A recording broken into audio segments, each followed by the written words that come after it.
এরপরে দ্বিতীয় যে সিদ্ধান্ত, তো আপনি দায়িত্ব গ্রহণ করলে তো দায়িত্বের বিপরীতে একটা করার থাকে। তো ওই জন্য এরপরে আমরা একটা সিদ্ধান্ত নিয়েছি যে ট্রাস্টি এর ব্যবস্থার মধ্যে যে সড়ক দুর্ঘটনার জন্য জীবনের কোনো মূল্য হয় না, কিন্তু এটা আমাদের অপরাধ স্বীকারের একটা বিষয় হিসেবে যে সড়ক দুর্ঘটনায় যারা নিহত হয়েছেন, সড়ক দুর্ঘটনায় যারা আহত হয়েছেন, তাদের যে চিকিৎসার জন্য যে আইন অনুযায়ী যে এটা দেওয়ার, এটা অবিলম্বে দেওয়ার আমরা ব্যবস্থা করার জন্য বিআরটিএ এবং সংশ্লিষ্ট সবাইকে নির্দেশ দেওয়া হয়েছে। এরপরে আমরা যেটা আলোচনায়, দীর্ঘ আলোচনায় যেটা আসলো, যে এটা তো একটা হচ্ছে যে ঠিক আছে আমরা অপরাধ স্বীকার করলাম, আমরা অপরাধের দায়িত্ব স্বীকার করে আমরা ফ্যামিলিদেরকে কম্পেনসেট করলাম, কিন্তু এই সামনে ভবিষ্যতে এটা কিভাবে কমানো যায়। তো ওই জন্য বিআরটি এর যারা কর্মকর্তা কর্মচারী তাদেরকে পরিষ্কার বলে দেওয়া হয়েছে, যদি মেকানিক্যাল ম্যালফাংশন, গাড়ির কাজ করতেছে না, কিংবা মানে হিউম্যান ম্যালফাংশন, যে মানুষ হয়তো অসুস্থ হয়ে পড়ছে, এই জাতীয় দুর্ঘটনা ছাড়া, গাড়ির ফিটনেস নাই, ড্রাইভারের লাইসেন্স নাই, এইসব দুর্ঘটনার জন্য বিআরটি এর সংশ্লিষ্ট অফিসারকে সরাসরি দায়ী করা হবে। তো সুতরাং এই দায়িত্বটা, এইসব মৃত্যুর দায়িত্ব তাদের উপর আসবে এবং তাদের এই জন্য তাদেরকে আইনানুগ ব্যবস্থা নেওয়া হবে এবং সেটা তাদেরকে বলে দেওয়া হয়েছে। এরপরে আরেকটা জিনিস আমরা দেখছি যে আমাদের একটা ড্রাইভিং লাইসেন্স এবং এইসব ফিটনেস ইস্যু করার একটা প্রক্রিয়াটা অনেক জটিল, অনেক একটা বজ্র আটুনি ফসকা গিরো, একটা কি যেন বলে কি এডিএম এর নেতৃত্বে কি কমিটি আছে, কমিটি লাইসেন্স দেয়। আমি এই জাতীয় উদ্ভট কোথাও আমি শুনি নাই। তো ওই জন্য এখন থেকে লাইসেন্স দেওয়ার ব্যবস্থাটা আরো সহজ করা হবে, কিন্তু এফেক্টিভ করা হবে। মানে শুধুমাত্র যিনি নিরাপদে গাড়ি চালাতে পারবেন তাকে আমরা লাইসেন্স দেওয়ার ব্যবস্থা করব। এইটার জন্য আমরা প্রথমেই জোর দিয়েছি ড্রাইভারদের প্রশিক্ষণের উপর, এবং এই যে সরকারের যেসব প্রশিক্ষণ একাডেমি প্রতিষ্ঠান আছে, বিআরটিসি, তারপরে হচ্ছে যে এসসিআইপি, তারপরে পুলিশ, যাদের এইসব ট্রেনিং স্কুল আছে, সেখানে আমরা এদের একটা ট্রেনিং এর, ড্রাইভারদের আমরা একটা ট্রেনিং এর ব্যবস্থা করব। এছাড়াও যারা প্রাইভেট সংস্থা আছে, যারা ইলিয়াস কাঞ্চনের সংস্থা আছে, তারপরে এনজিও আছে, ব্র্যাক, যারা প্রশিক্ষণ দেয়, সেখানে আমরা প্রশিক্ষণের এবং এই প্রশিক্ষণের একটা গুণগত মান যাতে থাকে সেটা আমরা ব্যবস্থা করব। তো ওই জন্য ওই যে লাইসেন্সিং এর যে বর্তমান জটিল ব্যবস্থা, সেটা থেকে সরে এসে আমরা ড্রাইভারের প্রশিক্ষণের উপর জোর দেব, ড্রাইভারের দৃষ্টিশক্তি ঠিক আছে কিনা, আই টেস্ট, এটার উপর জোর দেব, এবং ড্রাইভার এই যে ডোপ টেস্ট, যে মাদকাসক্ত কিনা, সেটার উপরে আমরা জোর দেব।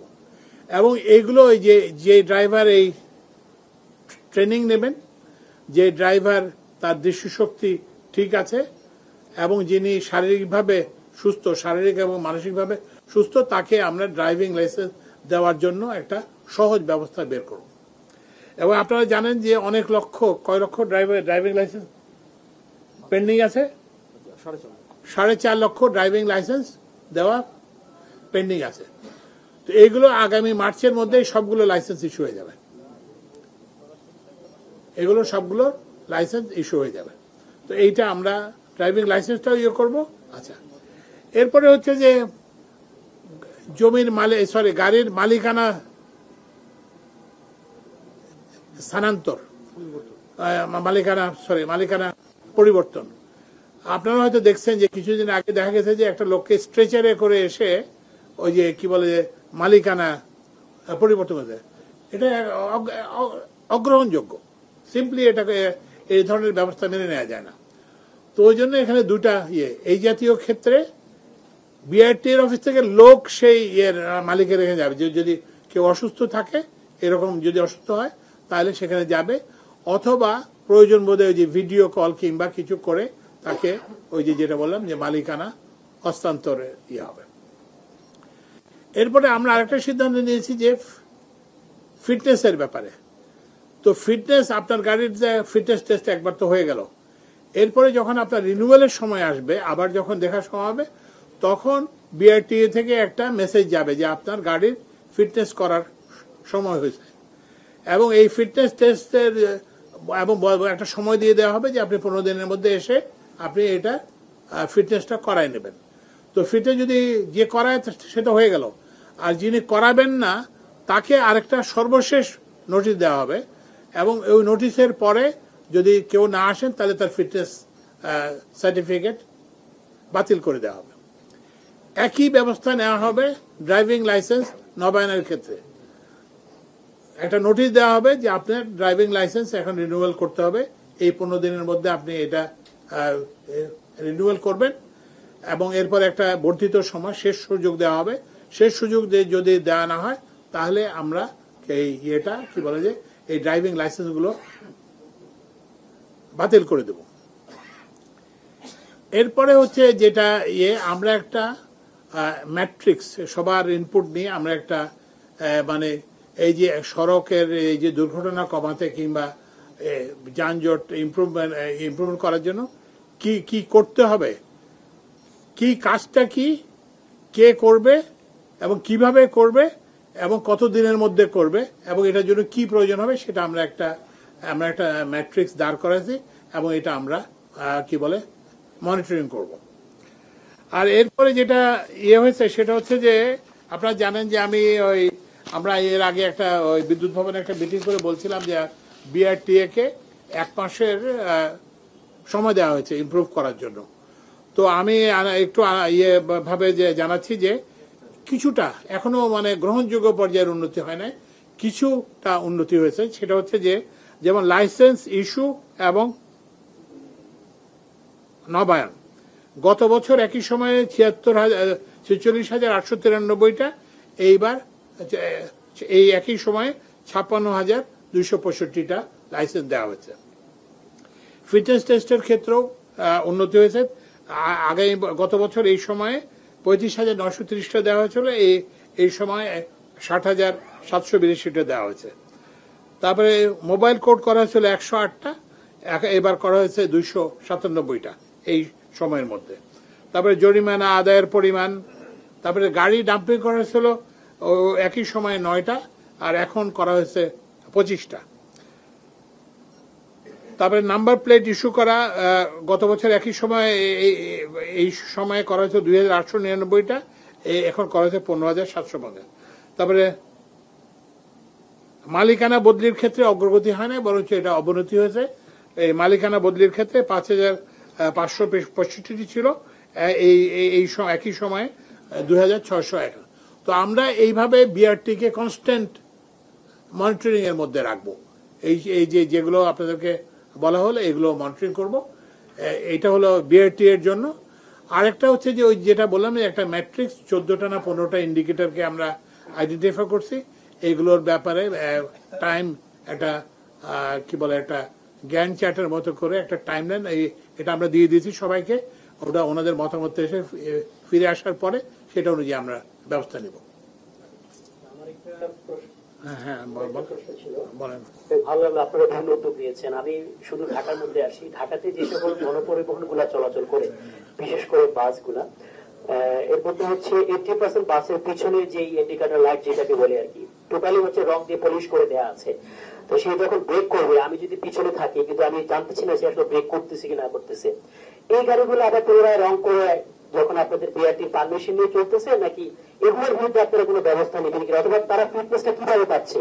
যে একটা গাড়ির পিছনে যদি তার ইন্ডিকেটর লাইট না থাকে, বামে ডানে লুকিং গ্লাস না থাকে, তাহলে সে কিভাবে বিআরটির মাধ্যমে সে ফিটনেসটা পাচ্ছে, অথবা বৈধের উপর চলতেছে না? এটাকে নিয়ন্ত্রণ করতে আপনাদের কোনো পলিটিক্যাল কোনো বাধা আছে কিনা একটু বলেন। না, আচ্ছা, প্রথম হচ্ছে অন্তর্বর্তীকালীন সরকার, আমি এটা আগেও বিভিন্ন জায়গায় বলেছি যে আমাদের তো কোনো ওই যে একটা পলিটিক্যাল পার্টি ইলেকশনের মাধ্যমে আসে, একটা ভেস্টেড ইন্টারেস্টের উপর ভর করে আসে, আমাদের তো কারো উপরে ইয়ে করে আসে। আমাদের দায়বদ্ধ হচ্ছে যারা শহীদ হয়েছেন, যারা আহত হয়েছেন তাদের প্রতি। সুতরাং আমাদের এরকম কোনো ইয়ে নেই। তো ওই জন্যই আমরা যেটা বললাম যে ফিটনেস গাড়ির বিরুদ্ধে ফিটনেসবিহীন গাড়ির বিরুদ্ধে অভিযান এটা চলমান আছে, এটাকে আরো বাড়াতে হবে, এটা বাড়ানো হবে এবং আপনাদের সঙ্গে এটা স্ট্যাটিস্টিক শেয়ার করা হবে এবং আমরা এটা নিয়ে আমাদের কোনো রকম বাধ্যবাধকতা নাই, ফিটনেস নাই, আপনি রাস্তায় থাকতে পারবেন না, না থাকতে পারবে না।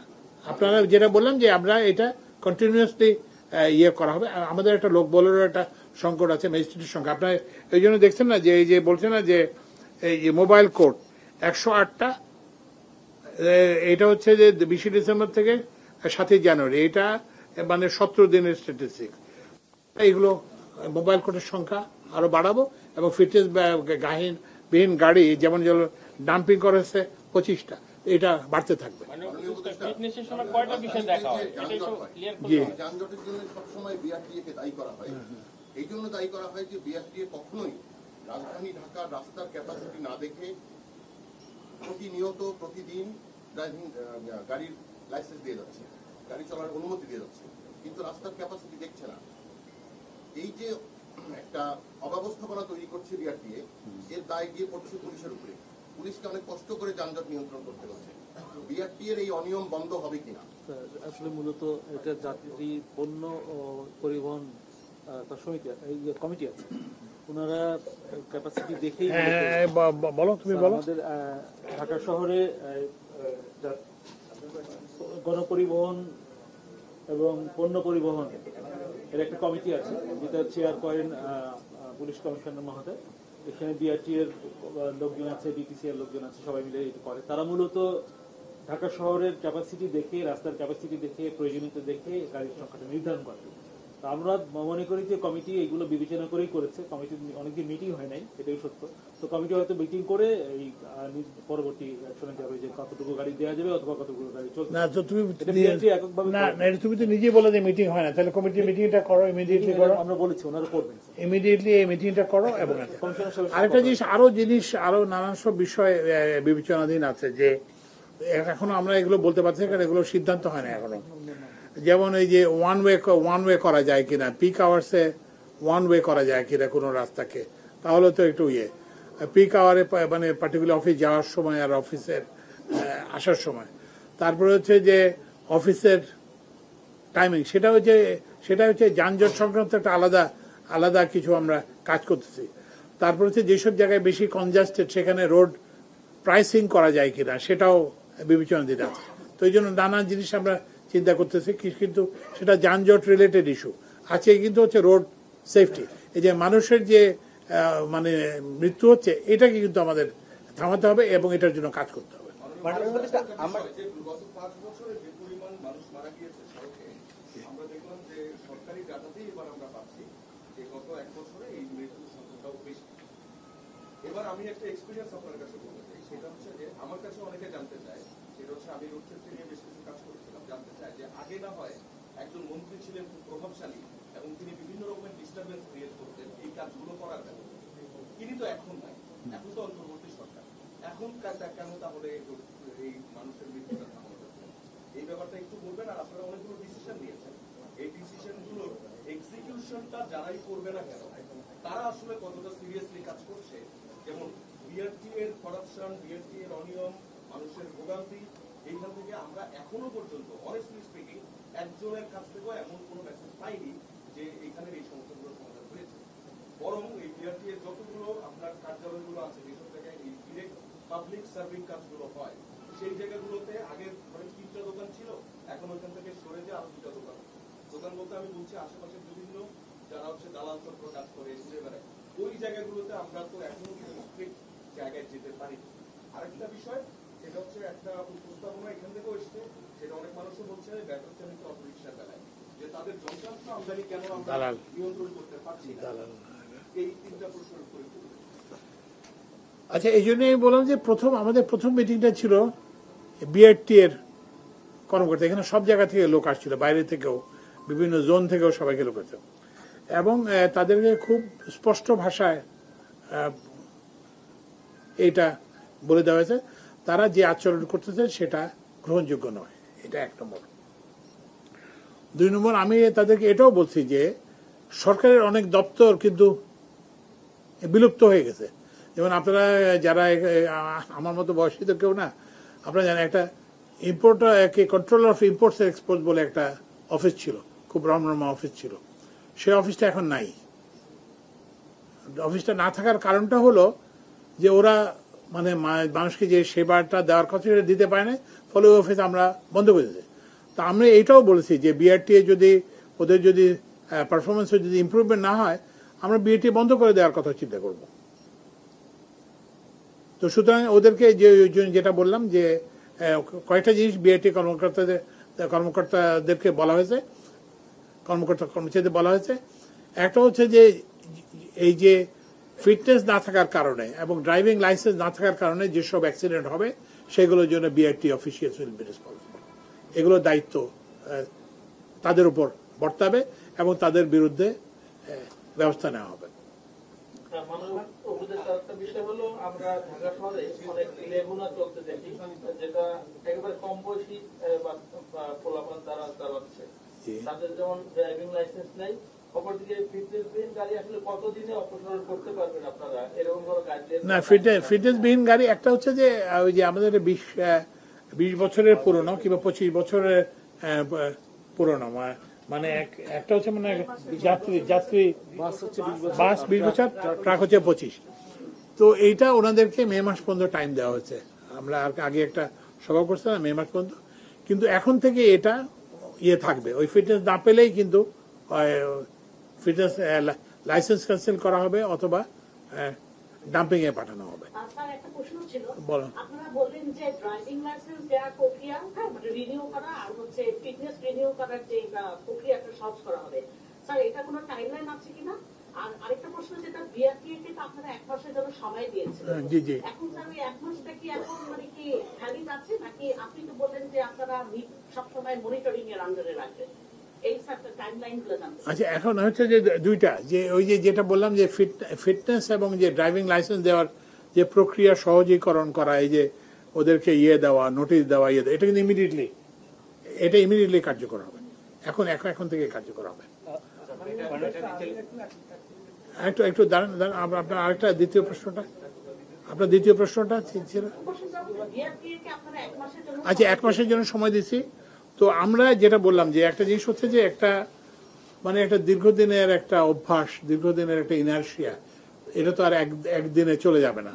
তো ওই জন্য আমি যেটা বললাম, ওই যে আপনাকে যে পরিসংখ্যানটা দিলাম, আমরা উই সি সাম ইমপ্রুভমেন্ট। আমরা এখনো এটাতে স্যাটিসফাইড না।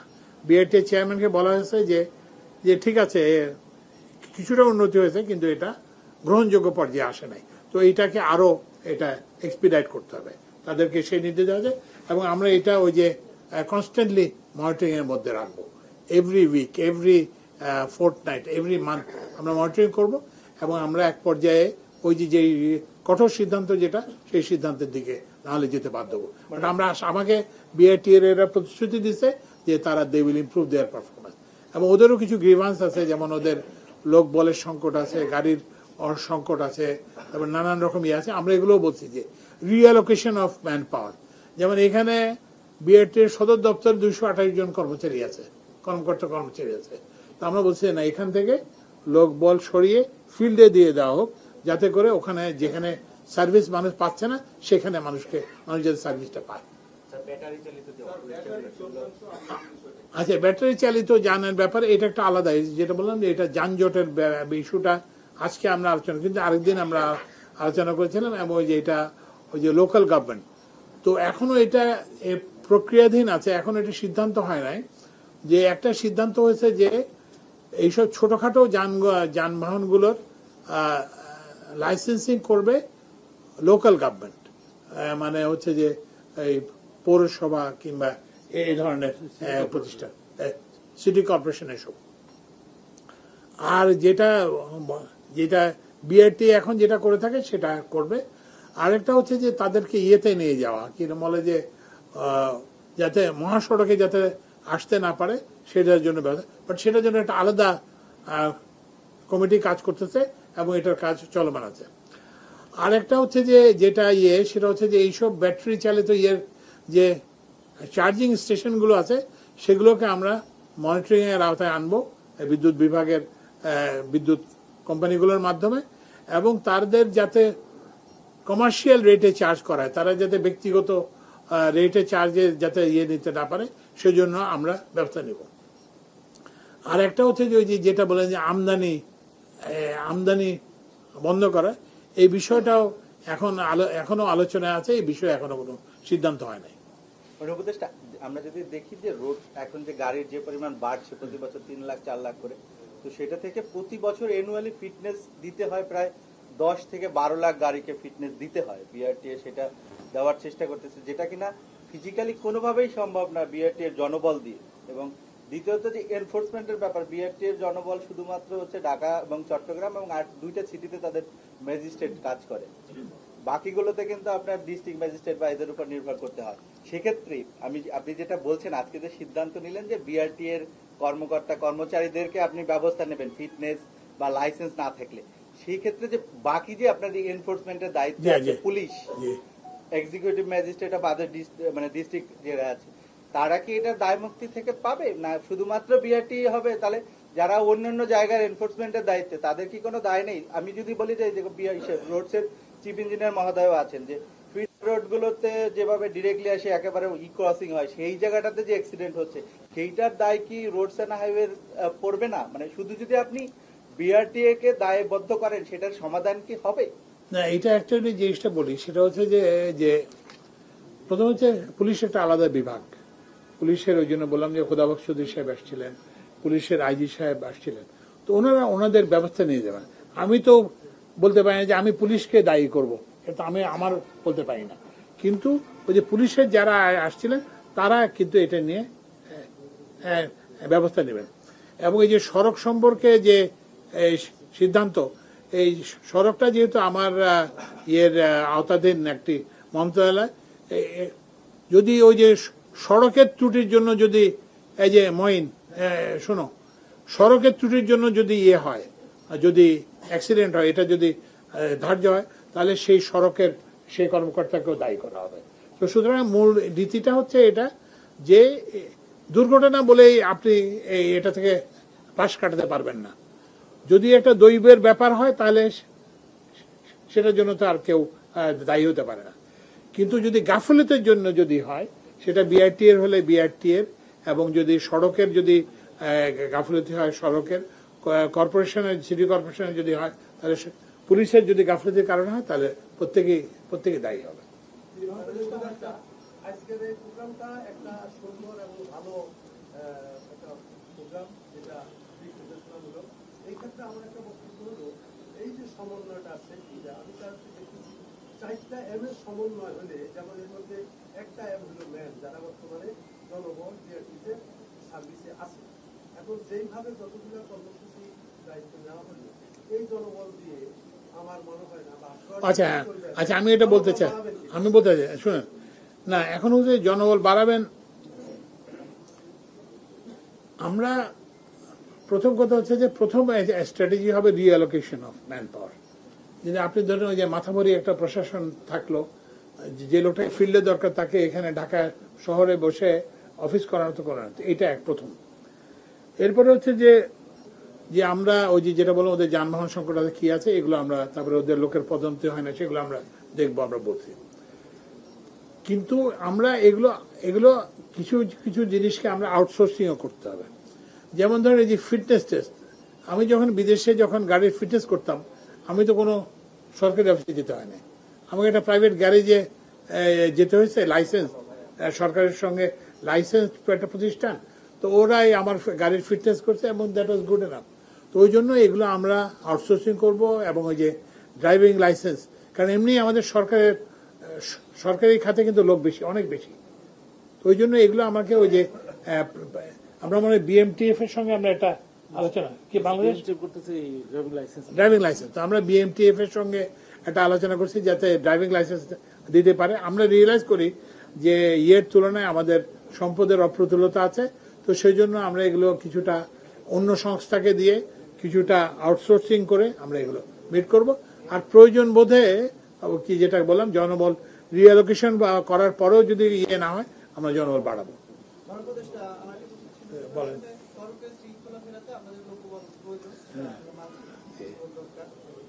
আপনার যেই লোকবল আছে এর মধ্যে আসলে কতটুকু শৃঙ্খলা স্বচ্ছতা আপনি ফেরাতে সক্ষম হয়েছেন? আমি একটা প্রশ্ন করতে চাই, বিআরটি এর একজন মাসুদ, তাকে সারা বাংলাদেশ চিনে, ছোট থেকে বড় সবাই এক নামে চিনে।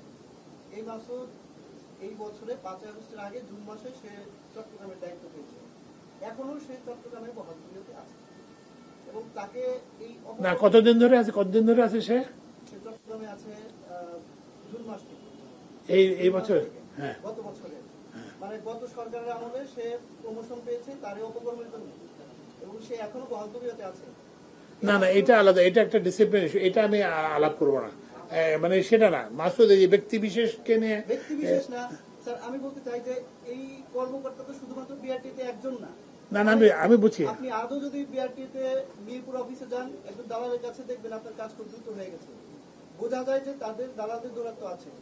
আরেকটা বিষয় হচ্ছে এনবিআর থেকে এর আগে শতাধিক গাড়ির এই টিআইএন নাম্বার জালিয়াতির একটা অভিযোগ করা হয়েছিল, যেটা থেকে সরকার অনেক বড় রাজস্ব হারিয়েছে। এই ধরনের যে বড় বড় যে অপকর্ম, এগুলোর ব্যাপারে আসলে এই গত 6 মাসে কি ধরনের পদক্ষেপ নেওয়া হয়েছে যার একটা সন্তোষজনক উত্তর আপনি দিতে পারেন? আচ্ছা, এখন হচ্ছে যে একটা যেটা বললাম যে আমি ব্যক্তিগতভাবে কে আওয়ামী লীগ করতো, কে কি করতো, এগুলো তো আমাদের একটা নীতি নির্ধারণের বিষয় হতে পারে না। কিন্তু আমরা যেটা বলেছি, এবং শুধু এই সংস্থা, সব সংস্থাতেই যেটা বলছি, যে 3 বছরের বেশি যায় যে কোনো কর্মকর্তা যদি একই জায়গায় থাকে তাকে বদলি করতে নির্দেশ দেওয়া হয়েছে, এবং সেটা সড়কের ক্ষেত্রে করা হয়েছে, বিদ্যুতের ক্ষেত্রে করা হয়েছে, জ্বালানির ক্ষেত্রে করা হয়েছে, রেলওয়ের ক্ষেত্রে করা হয়েছে, এবং বিআরটি এর ক্ষেত্রে একটা। কারণ বেশি দিন একটা লোক এক জায়গায় থাকলে একটা ভেস্টেড ইন্টারেস্ট গড়ে ওঠে, তো সেটা আমরা দেখব। তো ওই জন্য ওই যে কোনো ব্যক্তিগত কে কার সময় কি ছিল না ছিল, এগুলো হচ্ছে কি, যদি কোনো সুনির্দিষ্ট অভিযোগ থাকে, যে সুনির্দিষ্ট অভিযোগ থাকলে আপনি এটা পাঠাবেন, বিআইটি চেয়ারম্যানের কাছে পাঠাবেন, আমাকেও ইয়ে করে দিতে পারেন। তো আমরা কিন্তু এগুলো দেখবো, আমরা ব্যবস্থা নেবো। জি বলেন।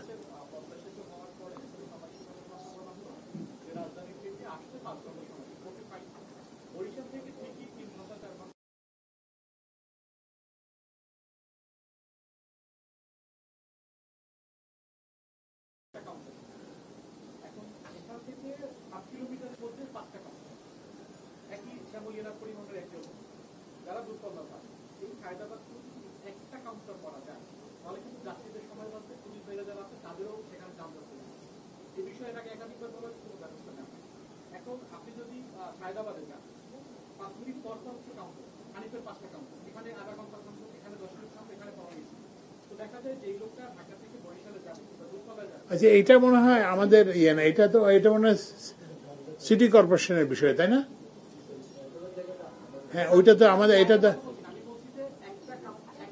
না, আমি বুঝতে পারছি, কিন্তু এই জিনিসটা আজকে কিন্তু একটা ভুল করছি আমরা। সেটা হচ্ছে যে আমরা সিটি কর্পোরেশনকে আমরা ডাকি নাই, এটা আমাদের একটা অমিশন হয়েছে। কিন্তু এটা সিটি কর্পোরেশনের বিষয়, প্লিজ টেক এ নোট। আমি প্রয়োজন হলে ইয়েকে লিখবো, ঠিক আছে? আমরা ঠিক আছে। আচ্ছা বলেন, আর কেউ কিছু বলবেন? এবার সড়ক দুর্ঘটনায় কাজ করি আপনার বিগত অনেকদিন যাবত। তো বিআরটি এর যে মূল সমস্যা, আপনার যে বদনামটা হয় বিগত দিনে, যেমন টাইগার আইডি লাইসেন্স না দেওয়ার কারণে হয়েছে, ভেন্ডারের কারণে। এখন যেমন আপনাদের 4 লক্ষ কার্ড পেন্ডিং বাকি আছে, বাকি আরো 2 লক্ষ। এটাও একটা মান্দ্রাজ সিকিউরিটি কোম্পানির আপনার। তো তাদের সাথে, এই ভেন্ডারদের সাথে যারা অনিয়ম করে, তাদের সাথে আপনারা চুক্তি কেন বাতিল করছেন না? এখন তো হচ্ছে যে প্রথম চুক্তি বাতিল ইস্যুটা আমরা দেখবো, 1 নম্বর। আর 2 নম্বর হচ্ছে যেটা বললাম, যে এই যে মার্চের মধ্যে যে 4 লাখ যে পেন্ডিং ড্রাইভিং লাইসেন্স, সেগুলো আমরা দিয়ে দিব। আর চুক্তির বিষয়টা তো আমরা পরীক্ষা করে দেখবো, ঠিক আছে? মানে উপদেষ্টা, এবার সড়ক দুর্ঘটনার মধ্যে কিন্তু মোটরসাইকেল দুর্ঘটনা অনেক বেশি ছিল। এখন যেভাবে মোটরসাইকেল বাড়তেছে এবং ড্রাইভিং লাইসেন্সটা ইয়াং যুবক ছেলেরা যেভাবে মোটরসাইকেল চালাচ্ছে, এটা বিআরটি কিভাবে নিয়ন্ত্রণ করা সম্ভব? আচ্ছা, এটার ব্যাপারে যেটা সিদ্ধান্ত হয়েছে, যে এটা দেখা যাচ্ছে যে ওই মোটরসাইকেলের জন্য প্রথমে একটা লার্নার্স লাইসেন্স দেয়। তো এই লার্নার্স লাইসেন্সটা কতদিন পরে এটা ইয়ে করে একটা স্থায়ী লাইসেন্স 1 মাস পরে করার কথা। কিন্তু ওই যে একটা লার্নার্স লাইসেন্স নিয়ে যে গাড়ি চালানো শুরু করছে, এরপরে আর ওটা আর স্থায়ী করা হয় না। তো এখন এই জাতীয় এই যে আপনাদের মাধ্যমে এটা আপনারা জানিয়ে দেবেন যে যারা এরকম একটা ওই যে লার্নার্স লাইসেন্স নিয়ে মোটরসাইকেল চালাচ্ছে তাদের লার্নার্স লাইসেন্সগুলো বাতিল করা হবে এবং তাহলে পরবর্তীতে তারা লাইসেন্সবিহীন হয়ে যাবেন এবং তাদের বিরুদ্ধে ব্যবস্থা নেওয়া হবে। আচ্ছা, মাননীয় উপদেষ্টা, ঢাকার সড়কে শৃঙ্খলা ফেরানোর জন্য এবং নিরাপদ সড়কের জন্য নগর পরিবহন নামের যে বাসটা আমরা দেখতে পাচ্ছি, এটা রাজধানীবাসী কতদিন পরে এই সুযোগ সুবিধা পেতে পারে এবং কতদিন সময় লাগতে পারে? আচ্ছা, এইটার জন্য আমার মনে হয় যে নীলিমা, এটা হচ্ছে যে ওই আমরা একটা গ্রিন ক্লাস্টার বলে একটা ইয়ে চালু করার চেষ্টা করছি। এটা ফেব্রুয়ারি 25 তারিখ থেকে ইনশাল্লাহ আমরা ইয়ে চালু করব। তারপরে এইটাকে দেখে পরে পরবর্তী ক্লাস্টারগুলো চালু করা হবে। মাননীয় উপদেষ্টা, আমার একটা প্রশ্ন হচ্ছে যে রাজধানীতে দিনের বেলায় গাড়ির গতিগুলো স্বাভাবিক থাকলেও রাত্রেবেলায় এই গতি অনেক ডাবল হয়ে যায় এবং সম্প্রতি সময় 300 ফিটে প্রচুর পরিমাণের অ্যাক্সিডেন্ট হচ্ছে। এর পদক্ষেপ আসলে কি হতে পারে আপনাদের? না, আমরা এইটা যেটা বললাম যে ওই যে স্পিড কন্ট্রোল, এটা পুলিশ এবং বিআরটিএ, হ্যাঁ, আপনার পুলিশের ওনার স্পিড কমানোর জন্য এনফোর্স করছে। আচ্ছা, আরেকটা হচ্ছে যে সাইন লাগানো হবে। যেখানে আমরা আরেকটা সিদ্ধান্ত নিয়েছি যে যেগুলো দুর্ঘটনা প্রবণ এলাকা সেগুলোতে আমরা ওই যে যাত্রী কল্যাণ সমিতি, রোড সেফটি ফাউন্ডেশন, ব্র্যাক ওনাদের সহযোগিতায় আমরা জায়গাগুলোকে আইডেন্টিফাই করব এবং আইডেন্টিফাই করে সেই জায়গাগুলোতে আমরা গতিসীমা, তারপরে কিংবা এই যে ডোপ টেস্টের ব্যবস্থা করা, এই জাতীয় আমরা কিছু ব্যবস্থা নেব। আমরা অনেক ক্ষেত্রেই দেখা যায় অ্যাক্সিডেন্ট হয়ে যে বিআরটিকে প্রশ্ন হলো জনগণও তো অনেক ক্ষেত্রে সচেতন না আছে, সেটার জন্য জনসচেতনতা বৃদ্ধির জন্য টিভিসি ইয়ে করা এবং ওই যে স্কুলগুলোতে বিআরটিএ এবং যারা এইসব ফিল্ডে যারা কাজ করেন তাদেরকে ইনভলভ করা হয়েছে। তারা স্কুলে যাবেন এবং জনগণকে সচেতন করবেন এবং টিভিতে ইয়ে করা হবে এবং এগুলো সব ওই যে সংবাদপত্রে বিজ্ঞাপনের মাধ্যমে জানা যায়।